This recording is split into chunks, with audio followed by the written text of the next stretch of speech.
Hello বন্ধুরা, আরেকটা recipe নিয়ে চলে আসলাম। আজকে দেখাবো বাটা মাছ দিয়ে মূলা রান্না। অনেকে তো অনেক রকম খেয়ে থাকেন বাটা মাছ, আমরাও অনেক রকম খেয়ে থাকি। আজকে আমি মূলা দিয়ে রান্না করব। প্রথমে তেলে 5 ফোড়ন দিয়ে দিলাম, তারপরে একটু হলুদ গুঁড়া দিলাম, তারপরে পেঁয়াজের পেস্ট দিলাম, তারপরে আদার পেস্ট দিব, তারপরে আমি মশলাটাকে ভালো মতো ভেজে নিব। ভাজা ভাজা হয়ে গেলে আমি একটু মরিচের গুঁড়া অ্যাড করব। 2 চামচ মরিচের গুঁড়া দিয়েছি। মরিচের গুঁড়া দিয়ে একটু ভেজে নিব। তারপরে আমি মশলার সাথেই আমি মূলাটা অ্যাড করে দিব। মূলাটা আমি ভালো মতো কষিয়ে নিব। মশলার সাথে মূলাটা আমি কষিয়ে নিব, ভালো মতো কষিয়ে নিব। মূলাটা যেন মশলার সাথে ভালোভাবে মিশে যায়। লবণ অ্যাড করে দিলাম, সাথে আর একটু নাড়া দিব। নেড়ে চেড়ে আমি একটু ঢাকা দিয়ে দেব। ঢাকনা দিয়ে একটু কষিয়ে নিলাম।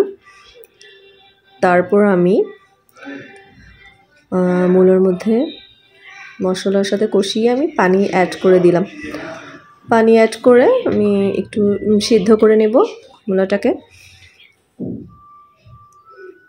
আমি সিদ্ধ করার জন্য আমি ঢাকা দিয়ে দেব।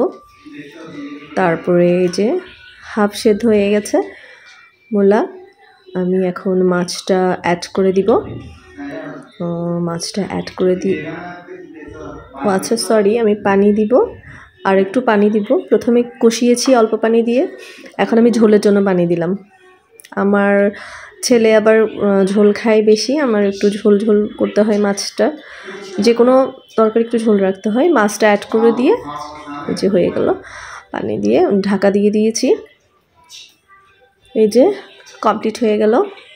শেষে আমি ধনেপাতা ইউজ করেছি। ধনেপাতা দিয়ে আমি রান্নাটা শেষ করব। খেতে কিন্তু খুবই মজা হয়েছে, আপনারাও ট্রাই করে দেখতে পারেন। বাটা মাছ দিয়ে মূলা খুবই মজা হয়েছে। যদি ভালো লাগে অবশ্যই লাইক, কমেন্ট, শেয়ার করে দিবেন। দেখার জন্য ধন্যবাদ।